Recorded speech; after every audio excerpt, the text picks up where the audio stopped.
शिशुपाल वध के द्वितीय सर्ग में हम पढ़ रहे हैं कृष्ण का बलराम और उद्धव से मंत्रणा करना।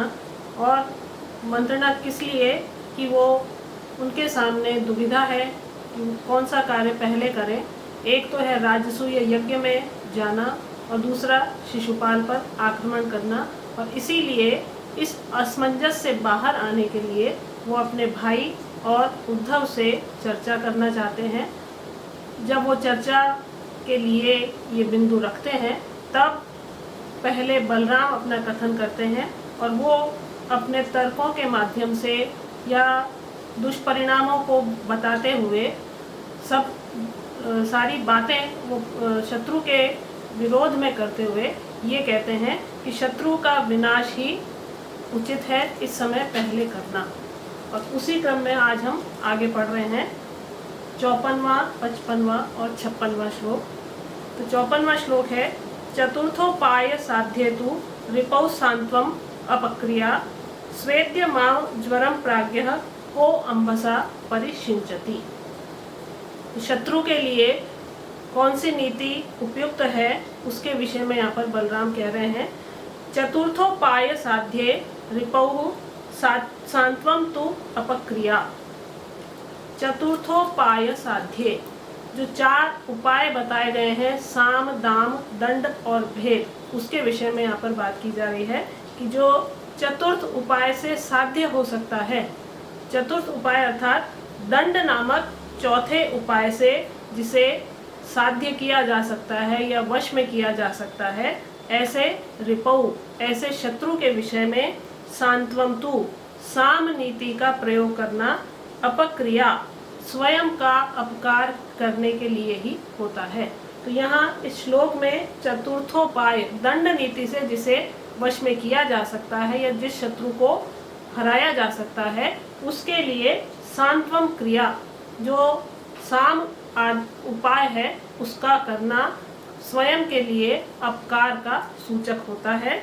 जैसे कह, ऐसा कौन है, प्राज्ञः, ऐसा विशेष बुद्धि वाला या बुद्धिमान ऐसा कौन है जो स्वेद्यम, पसीने से निकलने वाले, आम ज्वरम, अपने ज्वर को या अपने बुखार को, अंबसा, जल से, परिशिंचति, स्नान करके उसे ठीक करेगा या उसकी चिकित्सा कराएगा। तो जो ज्वर है उसको, उसका निदान औषधि है, उसका निदान स्नान करना नहीं है। उसी तरह से शत्रु को वश में करने के लिए जैसे दंड नीति है या दंड उपाय है, वहाँ साम का प्रयोग करना स्वयं के लिए ही अपकार का सूचक होगा। यहाँ पर बलराम अपने कथन से दंड नीति की परिपालना का औचित्य प्रतिपादित कर रहे हैं कि वो दंड से अपने वश में किया जा सकता है, इसलिए किसी और उपाय को करने की आवश्यकता यहाँ पर नहीं है। इसमें व्याकरण है, समास पहले अपक्रिया, अपकरोति इति अपक्रिया, इसमें उपपद समास है। आम ज्वरम, आमश्चासौ ज्वरम, ज्वरः तम आमज्वरम, और इसमें कर्मधारय समास है। प्राज्ञः, प्रकर्षेण जानाति इति प्राज्ञः, और इसमें उपपद समास है। संधि है इसमें चतुर्थोपायः, चतुर्थ और दूसरा पद है उपाय, और इसमें गुण संधि की गई है। को अंबसा, इसमें यहाँ पर अवग्रह आया है तो कह और अंबसा मिलकर को अंबसा बना है, और पूर्व रूप संधि में अवग्रह का प्रयोग किया जाता है। अगला श्लोक है सामवादाः सकोपस्य तस्य प्रत्युत दीपकाः प्रतप्तस्येव सहसा सर्पिशस्तोय बिंदवः। यहाँ पर शत्रु के प्रति साम वचनों के विपरिणाम को भी उदाहरण के माध्यम से बलराम कह रहे हैं, और इसका अन्वय है सहसा प्रतप्तस्य सर्पिशः तोय बिंदवः इव सकोपस्य तस्य सामवादाः प्रत्युत दीपकाः। सहसा, शीघ्र ही, प्रतप्तस्य, तपे हुए या उबाले हुए, सर्पिशः, घी में तोय बिंदवः, तोय अर्थात जल की बिंदु की तरह, सकोपस्य क्रोध युक्त, तस्य उस शत्रु के प्रति या उस शिशुपाल के प्रति, सामवादाः शांतिपूर्ण वचनों का प्रयोग, प्रत्युत दीपका, प्रत्युत विपरीत या उल्टे ही, दीपकाः उसे उद्दीप्त करने वाला होगा। जैसे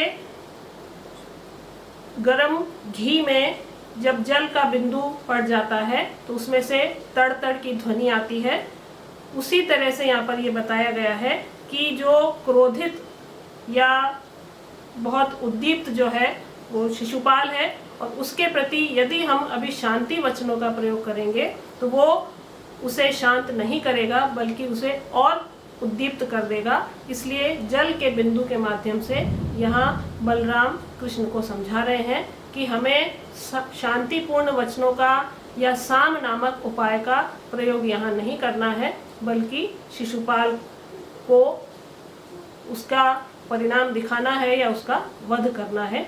ये यहाँ पर स्पष्ट किया गया है। इसमें समास है सकोपस्य, कोपेन सहितः तस्य सकोपस्य, और इसमें प्रादि तत्पुरुष समास है। प्रतप्तस्य, प्रकृष्टम तप्तः तस्य प्रतप्तस्य, इसमें आदि तत्पुरुष समास है। तोय बिंदवः, तोयानाम बिंदवः इति तोय बिंदवः, और इसमें षष्ठी तत्पुरुष समास है। अब अगला है यहाँ पर 56वां श्लोक। गुणानाम यथा तथ्यदर्थम विप्लावयन्ति ये, अमात्य व्यंजना राज्ञां दुष्यास्ते शत्रु संगिताः। यहाँ बलराम कृष्ण को छद्म मंत्रियों से बचने की बात बताकर और उद्धव के जो आगे वो बोलने वाले हैं, बलराम के पश्चात जो उद्धव का कथन होगा उसके प्रति जागरूक रहने का संदेश प्रदान कर रहे हैं। और इसका अन्वय है ये गुणानाम अयथा तथ्यात् अर्थम विप्लावयन्ति ते शत्रु संगिताः अमात्य व्यंजनाः राज्ञां दूष्याः। ये जो गुणानाम, संधि विग्रह आदि 6 गुण जो हमने पहले पढ़े थे, उन गुणों के अयथा तथ्यात्, यथा तथ्य ज्ञान से रहित होने के कारण, पूरा ज्ञान न होने के कारण, अर्थम विप्लावयन्ति, अर्थ को या उस लक्ष्य को ही विप्लावयन्ति गड़बड़ कर देते हैं, नष्ट कर देते हैं। वे शत्रु संगिता, शत्रु बने हुए या वास्तविक शत्रु बने हुए, अमात्य व्यंजना, कपट पूर्ण आचरण वाले जो मंत्री लोग हैं, वे राज्ञां दूष्याः, राज्ञां राजा के द्वारा, दूष्याम त्याग करने के लायक होते हैं या त्याज्य होते हैं।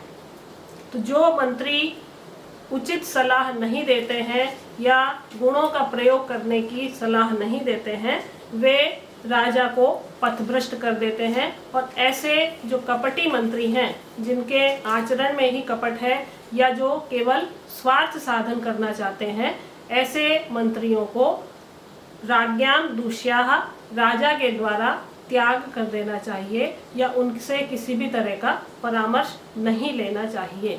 और ऐसा बलराम इसलिए कह रहे हैं कि बलराम ने तो अपनी बात कही है कि शिशुपाल का वध करना चाहिए या उस पर आक्रमण करना चाहिए, लेकिन चूंकि मंत्रणा गृह में उद्धव भी उपस्थित है और बलराम के पश्चात उद्धव का कथन होगा, तो यहाँ वो सचेत कर रहे हैं कृष्ण को कि बलराम जो अपना कथन कहेंगे उसके प्रति भी जागरूक रहना आपका कर्तव्य है कि वो क्या कहते हैं, उसके पश्चात आपको उचित निर्णय लेना है कि कौन सा कार्य पहले करना है।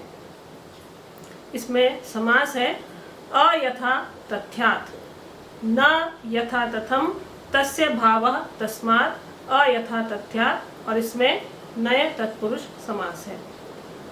अमात्य व्यंजना, अमात्यानाम व्यंजनम येषाम ते इति अमात्य व्यंजना, और इसमें बहुव्रीहि समास है। दूष्यास्ते, इसमें संधि कौन सी है, विसर्ग संधि है।